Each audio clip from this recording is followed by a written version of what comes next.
Silakan duduk, Bapak Yahweh memberkati. Shalom Aleichem. Puji Tuhan, saya masuk ke ayat inti dari ayat bulanan di dalam kitab Filipi pasal 4 ayat yang ke-10. Saya ambil dari Indonesian Literal Translation karena ini yang mendekati interlinear. Di sana berbunyi, dan aku sangat disukacitakan di dalam Tuhan, bahwa akhirnya sekarang kamu bertumbuh lagi demi aku untuk memikirkan apa yang atasnya kamu pun tengah memikirkannya, tetapi tidak mempunyai kesempatan. Di sini kita melihat bagaimana Rabi Saul bersukacita melihat jemaat yang digembalakannya di Filipi bertumbuh karena menghargai jerih lelahnya. Yang menjadi pertanyaannya adalah bagaimana dengan jerih lelah Pastor Yusak yang sudah berjerih lelah untuk mensosialisasi nama Yahweh dan bahkan sudah memberitakan Yeshua HaMashiach dengan menciptakan lagu-lagu dengan nama Yeshua HaMashiach. Seharusnya kita sama seperti jemaat di Filipi, yaitu membuat gembala kita bangga karena apa yang sudah diajarkan itu dapat diterapkan di dalam kehidupan kita. Saya ingin ingatkan bahwa saat ini kita sedang menantikan kedatangan Yeshua HaMashiach yang kedua kali dan waktunya sudah sangat singkat. Kitab suci katakan di dalam Kisah 3 ayat yang ke-21 bahwa pemulihan segala sesuatu harus terjadi, setelah itu baru Yeshua datang kembali untuk yang kedua kali. Oleh karena itulah maka saudara yang sudah mengenal nama Yahweh, jangan ragu-ragu untuk memberitakannya. Sehingga seperti Rabi Saul yang bersukacita. Rabi Saul ini adalah Rasul Paulus yang bersukacita melihat jemaat yang digembalakannya di Filipi bertumbuh karena menghargai jerih lelahnya. Saya katakan belum ada gereja besar yang berani mensosialisasi nama Yahweh, baru YHS. Oleh karena itu hendaklah saudara sebagai jemaat ikut mensosialisasikan bukan hanya gembalanya saja, supaya jerih lelah Pastor Yusak yang sudah mensosialisasi membuat gerakan yang besar akan segera terrealisasi bagi negara kita Indonesia. Perlu saudara ketahui bahwa setan itu tidak suka nama Yahweh, nama Yeshua disebut karena nama itu sangat dahsyat dan berkuasa. Ada orang yang mengatakan bahwa nama Yahweh itu tidak bisa dibunyikan karena YHWH tidak bisa disebut. Ada yang menganggap demikian, padahal nama Yahweh itu bisa diejak. Coba kita renungkan saja dengan renungan pikiran sehat. Sebagaimana kita ketahui bahwa bangsa Israel adalah bangsa pilihan Elohim. Dia adalah bangsa saintis yang menemukan banyak hal, misalkan bohlam lampu, menemukan pesawat terbang dan sebagainya, rekayasa genetika dan sebagainya. Pokoknya bahasa yang selama ini dikatakan orang sesuatu yang sulit, tidak ada yang sulit bagi bangsa pilihan Elohim. Tetapi bagaimana mungkin mereka membaca 4 hurufnya saja tidak bisa? Apakah ini masuk akal? Saya akan sampaikan satu hal bagaimana orang Yahudi itu mengeja YHWH. Saya akan ajarkan dengan singkat saja untuk kelanjutan tadi, yaitu di dalam video yang ke-6. Silakan bisa disampaikan. Kelompok penyembah Yahweh itu ngawur. YHWH itu tidak bisa dibunyikan. Orang Yahudinya sendiri tidak bisa membunyikan. Maka mereka membunyikannya dengan Hashem atau Adonai. YHWH itu bisa berbunyi Yahweh, Yuhu, Yohweh, Yuhwih, Yahwoh, dan sebagainya. Justru kelompok Kristen penyembah Allah yang anti Yahweh yang ngawur. YHWH dikatakan tidak bisa dibunyikan karena tidak bisa membaca huruf Ibrani. Orang Yahudi mengganti YHWH yang berasal dari huruf Ibrani Yod, He, Waw, He itu karena menghormati, bukan tidak bisa membunyikan. Sejak dipulangkan dari pembuangan di Babel oleh Bapak Yahweh, mereka merasa tidak layak untuk memanggil nama Yahweh, sehingga mengganti menjadi Hashem yang berarti nama itu, dan Adonai yang berarti Tuanku. Itu bukan nama, melainkan sebutan, karena tidak ada Tuhan bernama Hashem atau Adonai. Cara mudahnya, huruf Yod-He dibaca Yah. Contohnya, di dalam kitab Mazmur pasal 89 ayat yang ke-9, yang berbunyi, Yahweh Elohei Zevaot, mi kamoka hasin Yah wa emunatka sevivotecha. Perhatikanlah huruf Yod dan He. Di situ terbaca Yah. Dan dalam kitab Yesayahu pasal yang ke-38 ayat yang ke-11, yang berbunyi, Amarti lo ere Yah Yah beeret hakayim lo abid Adam ot im yosfei kadel. Perhatikan lagi huruf Yod dan He. Di situ terbaca Yah, bukan Yeh, bukan Yuh, bukan Yih, dan bukan Yoh. Huruf Waw He dibaca W, dengan huruf He akhir tidak kedengaran. Contohnya dalam kitab Keluaran 34 ayat yang ke-14 yang berbunyi, Kilo tistakawe le el akhir ki Yahweh kanasmo el kanahu. Perhatikan huruf Waw dan He. Di situ terbaca W dengan huruf H akhir tidak kedengaran. Jadi Yod He Waw He itu jika dibaca bunyinya Yahweh dengan huruf He di belakang tidak kedengaran. Semua huruf Ibrani memang huruf mati. Seperti Shalom itu dari huruf Ibrani Sin, Lamed, Waw Mem atau SLWM, dan Haleluya itu dari huruf Ibrani He, Lamed, Lamed, Waw, Yod, He, HLLWYH. Kenapa bisa berbunyi? Haleluya sendiri artinya pujilah Yahweh. Jadi jika mengatakan YHWH tidak berbunyi, itu hanya alasan yang dibuat-buat saja. Masa sudah tahu huruf tidak bisa berbunyi, kok Tuhan menyuruh Mose serta para penulis kitab untuk menulisnya? Bukankah semua yang ditulis itu untuk dibunyikan, bukan untuk dipelototin doang? Ya, jadi Bapak Ibu sudah tahu bahwa YHWH itu bisa dibunyikan. Kalau orang mengatakan tidak bisa dibunyikan karena mereka tidak paham huruf-huruf Ibrani, dan bisa saja karena mereka dipakai oleh kuasa lain supaya orang jangan menyebut nama Yahweh. Karena nama Yahweh itu sangat dahsyat luar biasa. Apalagi nama Yeshua, nama asli dari Yesus Kristus. Ada orang mengatakan begini, Pak, saya pakai Yesus Kristus, ada mukjizat?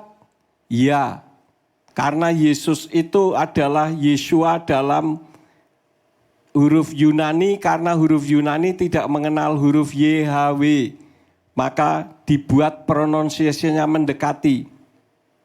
Tetapi kalau nama Yesus saja berkuasa, nama Yeshua jauh lebih berkuasa. Saya akan memberikan kesaksian, beberapa tahun yang lalu saya ginjalnya berhenti dua-dua. Gara-garanya saya main pingpong, sering ngambil bola pingpong, rupanya terkilir di bagian kiri dan kanan bagian belakang punggung saya. Lalu oleh dokter disangka saya kena penyakit ginjal. Saya diberi obat ginjal dan diberi painkiller, obat pereda nyeri. Pada saat itu saya merasa, wah kok cepat sekali kesembuhannya.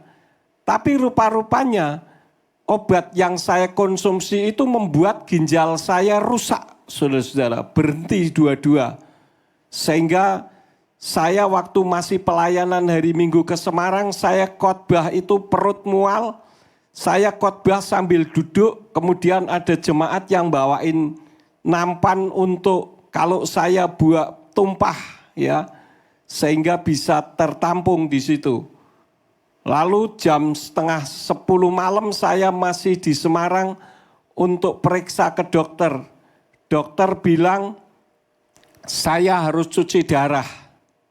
Oleh karena itulah maka saya sudah berserah, karena orang kalau cuci darah itu kalau pertama 1 minggu sekali, nanti 1 minggu 2 kali, 1 minggu 3 kali.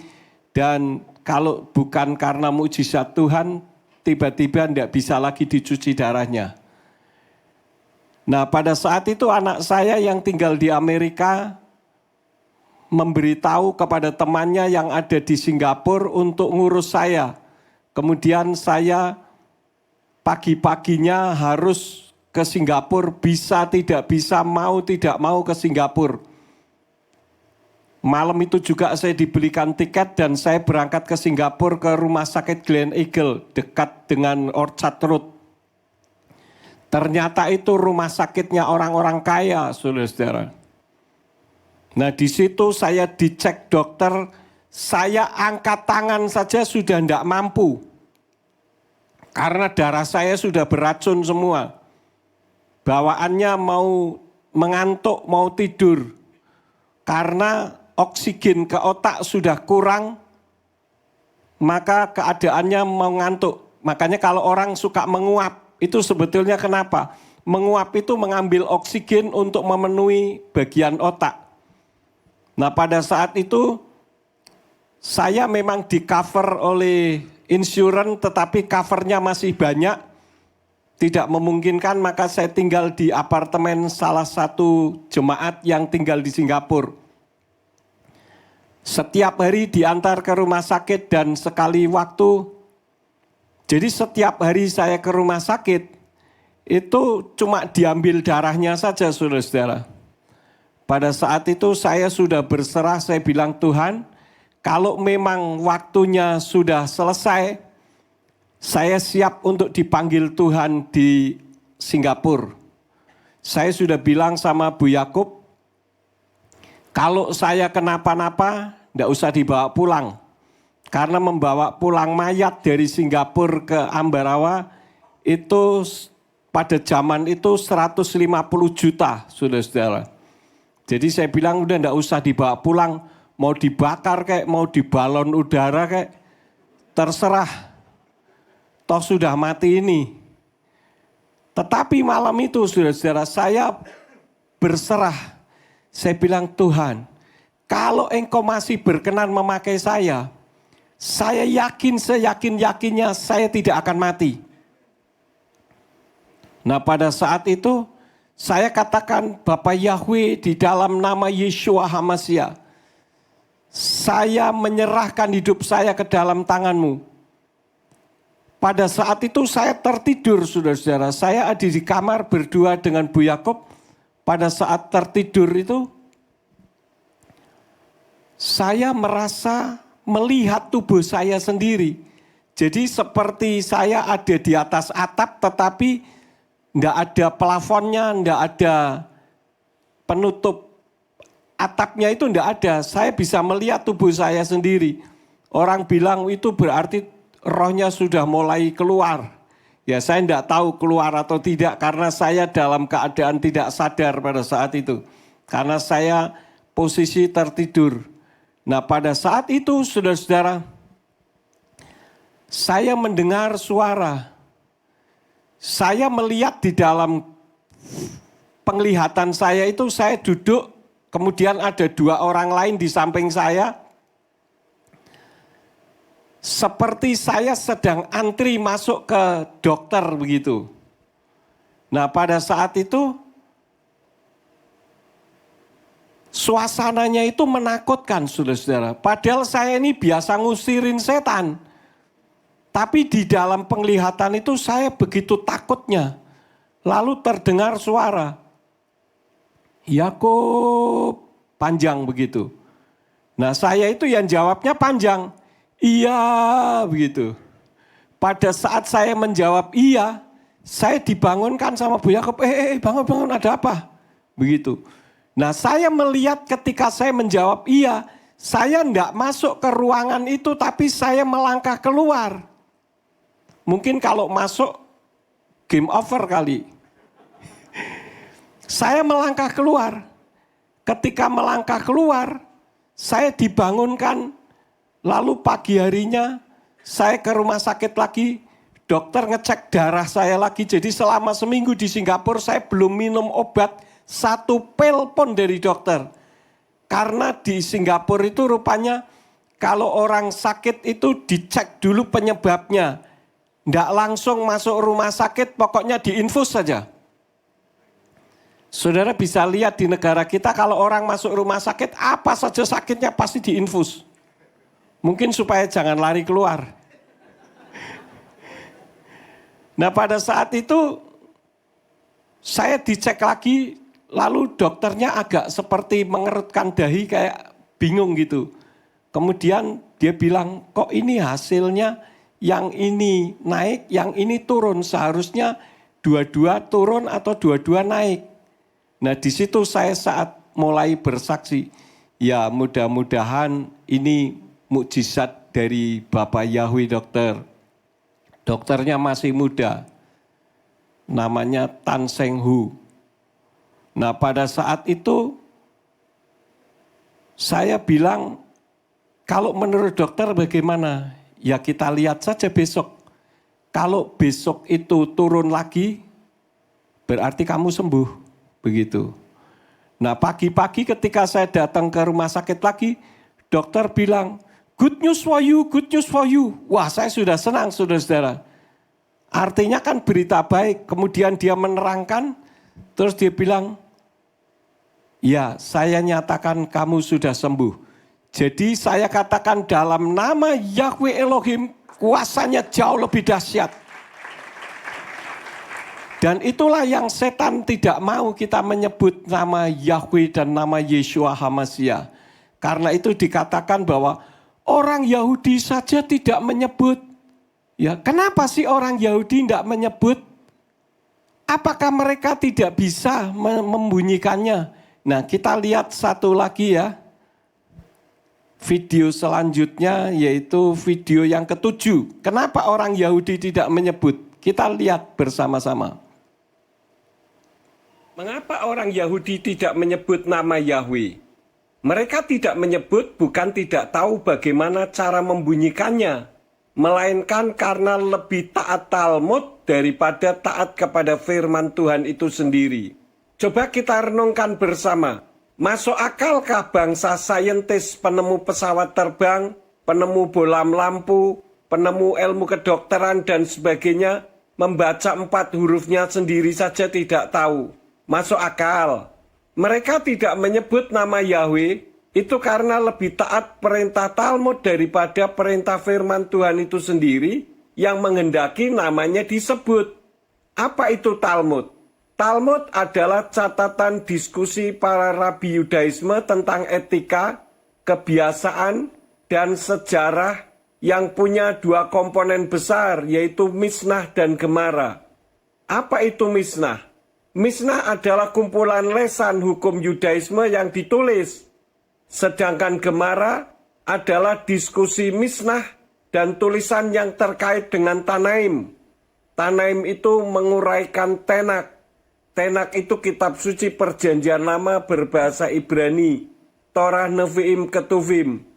Talmud yang melarang menyebut nama Yahweh jika di luar sinagoga, seperti yang terlihat di layar kaca di kitab Berachot Sotah pasal 38b, Misnah Sotah pasal 7 ayat 6, Misnah Tamid pasal 7 ayat yang kedua, The William Davidson Talmud di kitab Kidusin 71a ayat 10 dan ayat yang ke-11, Misnah Yoma pasal 6 ayat yang kedua, dan masih banyak lagi yang lain. Tujuannya memang baik agar nama Yahweh tidak dilecehkan.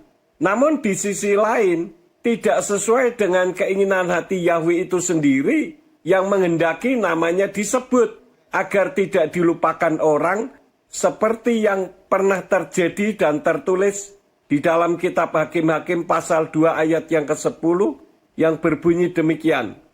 Dan seluruh generasi itu dikumpulkan kepada leluhur mereka, lalu bangkitlah generasi lain sesudah mereka yang tidak mengenal Yahweh dan juga perbuatan yang telah dia lakukan bagi Israel. Ironis bukan? Hal ini diulang di Indonesia oleh pendeta-pendeta yang ingin mendapatkan bidadari dan jemaat yang tidak mau belajar firman. Karena sorganya Yahweh beda dengan sorganya Allah. Lalu ada pertanyaan, bagaimana dengan orang tua kita yang tidak mengenal Yahweh, hanya mengenal Yesus yang nama aslinya Yeshua? Apakah masuk sorga yang banyak bidadarinya? Jawaban saya tidak, karena sorga yang Yeshua janjikan tidak ada kawin-mengawin, seperti yang tertulis dalam kitab Matius atau Matius pasal 22, ayat yang ke-23 sampai 33. Jadi tetap selamat, karena yang menyelamatkan nama Yesus yang juru selamat, yang dikenalnya waktu itu. Namun jika sudah tahu, tetapi tidak mau tahu dan sok tahu, kitab Ibrani 10 ayat yang ke-26 katakan, sebab apabila kita dengan sengaja berbuat dosa, sesudah menerima pengetahuan penuh akan kebenaran, maka bagi dosa tidak ada lagi tersedia pengorbanan. Ya, jadi Bapak Ibu Saudara sekalian sudah tahu ya, orang Yahudi tidak menyebut bukan karena tidak tahu bagaimana membunyikannya. Sedangkan Bapak Yahweh memerintahkan kepada Mose atau kepada Musa untuk menulis namanya. Dan tertulis dari kitab Kejadian sampai Maleaki itu ada 6.800 lebih. Bukankah semua yang ditulis itu untuk dibaca dan dibunyikan? Saya ada beberapa pertanyaan yang disodorkan kepada saya akan bacakan, perhatikan. Dan semuanya sudah terjawab dari materi saya. Tapi tidak memungkinkan untuk saya sampaikan karena waktu sangat singkat. Nanti kalau Bapak Ibu mau mempelajari bisa minta kepada bagian multimedia. Yang pertama, siapakah nama Tuhan orang Yahudi dan Kristen? Namanya adalah Yahweh di dalam nama Yeshua HaMashiach. Apakah semua Tuhan agama-agama di dunia nama penciptanya sama? Tentu tidak. Ya, saya tidak bisa menguraikan panjang lebar tentang masalah ini. Tetapi satu hal yang saya ingatkan kepada saudara, nama Yahweh dan Yeshua HaMashiach itu dahsyatnya sangat luar biasa.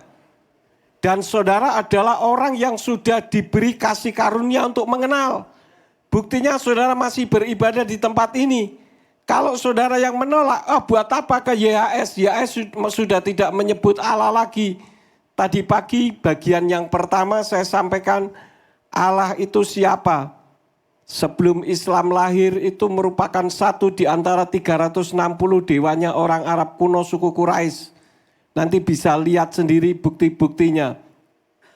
Saya tidak akan sampaikan dengan sistem seperti tadi pagi karena terlalu berat katanya. Seperti kuliah. Padahal kalau di Ambarawa itu sudah makanan setiap hari saudara-saudara. Sampai-sampai jemaat di Ambarawa itu, kalau ada pendeta top terkenal datang ke Ambarawa, mereka menyebarkan brosur-brosur, jemaat dapat mereka katakan apa? Jangankan kok hanya pendeta A yang terkenal ini, malaikatnya sekalipun datang kalau tidak karena menggunakan nama Yahweh dan Yeshua, kami tidak akan datang. Jadi mereka sudah begitu mantap. Dan saya ingatkan, setan itu begitu takut. Sebetulnya kalau diuraikan ini luar biasa sekali saudara-saudara. Tapi karena waktu tidak memungkinkan, saudara lihat saja nanti melalui bagian multimedia, ya, bisa diminta filenya karena saya bikin satu direktori di situ. Saya lanjutkan. Apakah boleh orang Kristen memanggil nama Yahweh? Mengapa orang Yahudi tidak memanggilnya? Tadi sudah dijawab ya. Apakah boleh memanggil nama Yahweh dengan sebutan beda? Misalkan Allah, tentu beda. Tidak boleh karena Allah itu juga nama, bukan sebutan. Tadi pagi sudah saya terangkan bahwa Allah itu bukan sebutan. Kalau diterangkan ini juga panjang saudara-saudara. Bagaimana sikap bijak dari kita bila melihat orang Kristen gereja lain menyembah Allah. Ya biar saja mereka menyembahnya itu dan Kalau saudara ada kesempatan untuk mengajarkan, ajarkan. Masalah mereka mau terima atau tidak bukan urusan kita. Urusan kita adalah menyampaikannya supaya darahnya tidak ditanggungkan kepada kita. Nah, saya selesaikan dulu. Yang keenam, apakah yang belum mengenal nama Yahweh tidak selamat? Tadi sudah ada ya. Jadi semua sebetulnya terjawab. Nah, saya ini sudah sering kali berdiskusi dengan teolog-teolog yang bergelar doktor maupun profesor, saudara-saudara. Mereka tidak bisa membedakan nama, sebutan, bahasa, budaya. Tetapi saudara yang tidak sekolah teologi ngerti nama dan sebutan itu berbeda. Jadi saudara lebih hebat daripada mereka. Loh iya betul saudara-saudara. Ya. Karena untuk menerima nama Yahweh itu merupakan kasih karunia. Tidak sembarangan saudara-saudara. Tapi kalau saudara mau mempelajari website saya khusus tentang sanggahan, sudahlah, saudara tidak perlu sekolah teologi tinggi-tinggi, saudara akan mampu bersoal jawab terhadap khususnya mengenai nama Yahweh. Mereka mau ngomong apa saja, pertanyaannya itu saja, saudara-saudara. Jadi kalau saudara mempelajari sanggahan saya, itu sudah ada 53 kalau tidak salah. Maka saudara akan, kalau bertitel itu sudah profesor. Nah ini, pelajari sanggahan-sanggahannya. Saudara bisa lihat ada 57 sanggahan. Saudara bisa catat, alamatnya, ya. Maka karena semua orang yang saya sanggah saya kirim balik saudara-saudara. Tujuannya supaya mereka menyanggah balik. Tapi ternyata tidak ada satupun yang menyanggah balik. Kenapa? Karena mereka tanpa data. Pertanyaan satu saja. Tunjukkan satu ayat, satu saja yang mengatakan nama Yahweh bisa disebut dengan Allah. Itu kan Kristen Arab. Semua sudah terjawab saudara-saudara. Ya, Kristen Arab itu mengadopsi satu di antara 360 dewanya orang Arab. Suku Quraisy zaman jahiliyah, Islam belum lahir. Kenapa setan begitu takutnya? Saya ingin berikan satu kesaksian. Jemaat di Ambarawa itu ada yang tangannya tidak bisa mengangkat begini, saudara. Sakit sekali kalau mengangkat. Mungkin saudara pernah mengenal saudara sepupu kita, mereka dari agama seberang, seringkali wirid. Tahu wirid ya? Menyebut nama sesembahannya berkali-kali. Itu sebetulnya menunjukkan bahwa nama itu mengandung otoritas, mengandung kuasa. Nama Yahweh jauh lebih berkuasa. Saya katakan cobalah sebut nama Yahweh Rapa, Yahweh Sang Penyembuh. Berapa kali saudara bisa menyebutnya? Dia konsentrasi berdoa menyebut Yahweh Rapa, Yahweh Sang Penyembuh menyembuhkan saya. Yahweh Rapa, Yahweh Sang Penyembuh menyembuhkan saya. Dia katakan dengan konsentrasi penuh dengan keyakinan 77 kali tangannya bisa sehat kembali karena nama Yahweh itu sangat dahsyat saudara-saudara. Ya, jadi saudara jangan takut untuk memberitakan nama Yahweh. Kalau mereka katakan orang Yahudi tidak nyebut nama Yahweh. Oke, yang dijadikan alasan orang Yahudi itu, memang orang Yahudi nyebut Allah. Kan tidak juga. Karena ini sebuah ikatan saudara-saudara. Bagaimana dia setiap minggu ditinggikan dengan sorak-sorai. Padahal yang seharusnya ditinggikan dengan sorak-sorai adalah Yeshua HaMashiach. Itu merupakan kasih karunia. Jadi kalau saudara mengenal nama Yahweh, itu karena saudara mendapatkan kasih karunia. Dan itu harus dipegang saudara-saudara. Malah saya punya anak rohani yang suka melayani di Mentawai, cuman ini tidak bisa ditiru saudara-saudara ya. Di Mentawai itu nama Yahweh dipakai untuk adu ilmu. Karena nama itu sangat berkuasa. Jadi dipakai untuk adu ilmu. Nah kalau kita kan tidak. Nama Yahweh bukan untuk adu ilmu. Tetapi untuk membuktikan kuasanya atas kehidupan kita. Dia memberkati, makanya dia disebut Yahweh Yireh. Yahweh yang menyediakan apa yang menjadi kebutuhan dalam kehidupan kita. Tapi jangan sampai kita mendukakan Yahweh. Misalkan saudara sebagai orang tua punya anak. Saudara kasih makan, kasih minum, kasih jajan, dan sebagainya bertahun-tahun. Tapi anak saudara tidak pernah berterima kasih kepada saudara. Terima kasihnya kepada saya, kira-kira saudara cemburu enggak? Halo? Wah enggak juga Pak. Saya yakin saudara pasti cemburu. Loh kamu itu saya kasih makan, saya kasih minum, saya kasih sangu kalau mau sekolah dan sebagainya. Kok terima kasihnya sama Pak Yakub? Memang Pak Yakub punya andil apa? Kan begitu. Nah kita pun seperti itu. Kita ini diberi kehidupan oleh Bapa Yahweh. Tetapi kita berterima kasihnya kepada yang lain. Sedangkan kitab suci katakan bahwa Yahweh adalah Elohim yang cemburu. Itu ada di dalam kitab Keluaran 34 ayat yang ke-14. Ya.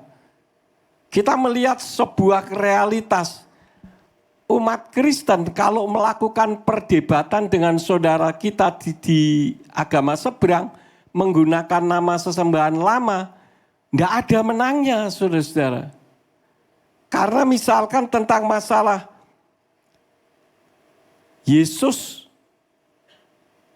hanya utusan Allah. Kita enggak bisa berkutat kemana-mana saudara-saudara. Nah kalau saya katakan Yesus bukan utusan Allah, yes. Yesus memang bukan utusan Allah, tapi dia adalah utusan Yahweh. Dia adalah Yahweh sendiri yang turun ke dalam dunia ini dalam wujud seperti manusia. Dulu saya punya statement Yeshua atau Yesus itu 100% manusia dan 100% Tuhan. Tapi saya ralat setelah saya mengenal Yahweh. Yang benar Yeshua itu 100% Tuhan dan 100% berwujud seperti manusia. Dia bukan manusia, dia adalah Tuhan. Kalau manusia berarti Yeshua HaMashiach dilahirkan karena terjadi percampuran spermatozoid dengan ovum. Sedangkan kitab suci katakan Yeshua dilahirkan dari Ruach HaKodes. Ya. Jadi pemahaman kita harus cerdas saudara-saudara. Karena banyak sekarang ini orang Kristen yang berpindah agama, berpindah keyakinan. Karena ditanya nggak bisa jawab. Tetapi kalau saudara menggunakan nama Bapa tidak lagi menyebut nama sembahan lain, pukulan mereka itu kosong, nggak akan mengenai kita. Ada orang yang mengatakan bahwa Pak Yakub bagaimana kalau ada statement bahwa Muhammad itu adalah utusan Allah. Saya setuju. Karena bukan utusan Yahweh. Bukan Rasul Yahweh. Dan tidak masalah. Saya malah teman-teman saya ini para kiai. Tuhan izinkan untuk saya mendirikan sebuah gereja. Tidak ada satupun orang Kristen yang mau tanda tangan. Tetapi yang tanda tangan justru saudara-saudara saya dari Islam. Kenapa? Karena saya tidak menyebut nama sesembahannya. Dan kami bersahabat dengan baik, saudara-saudara. Ya. Oleh karena itu, jangan segan. Dari seberang justru lebih mudah untuk mengerti daripada orang Kristennya. Kenapa? Karena sudah dari dulu begini Pak. Loh memang kalau dari dulu sudah seperti ini, kalau salah tidak bisa dikoreksi. Contoh. Yeshua HaMashiach dikatakan bahwa mengenai hari dan waktu kedatangannya tidak ada yang tahu. Anak pun tidak, artinya Yeshua tidak tahu. Itu keliru, Yeshua tahu dia akan datang. Saudara pagi ini datang ke tempat ini saja dari rumah saudara tahu mau menuju ke tempat ini kok. Tapi dalam bahasa Ibraninya Yeshua dikatakan anak pun tidak, itu tidak ada saudara-saudara. Lebih mudah seekor unta masuk melalui lubang jarum. Itu dalam bahasa Ibrani lebih mudah tali besar masuk lubang jarum daripada orang kaya masuk kerajaan sorga. Roma 8 ayat yang ke-1 itu tinggal separuh, saudara-saudara. Maka tidak ada lagi penghukuman bagi mereka yang ada di dalam Yeshua HaMasyiah. Di LAI hanya sampai di situ. Tetapi di dalam kitab berbahasa Ibrani dikatakan yang tidak menurut daging tetapi menurut roh. Jadi masih ada penggalannya separuh. Jadi jangan menganggap bahwa Yayasan Lembaga Alkitab Indonesia itu sudah yang paling benar kayak Tuhan yang tidak bisa salah. Saya bisa tunjukkan beberapa kekeliruan-kekeliruan penerjemahan. Oleh karena itu kiblat kita bukan Yayasan Lembaga Alkitab Indonesia. Kiblat kita adalah kitab berbahasa Ibrani. Dan kitab berbahasa Ibrani tidak akan mungkin salah. Karena itu nama kitab tulisan aslinya. Dan di tempat ini sudah menggunakan nama Yahweh. Artinya bahwa saudara sudah berada di tempat yang benar. Ya. Oleh karena itu jangan tinggalkan. Jangan saudara nggak konsekuen. Bermasalah dengan temannya. Nggak mau ke gereja lagi.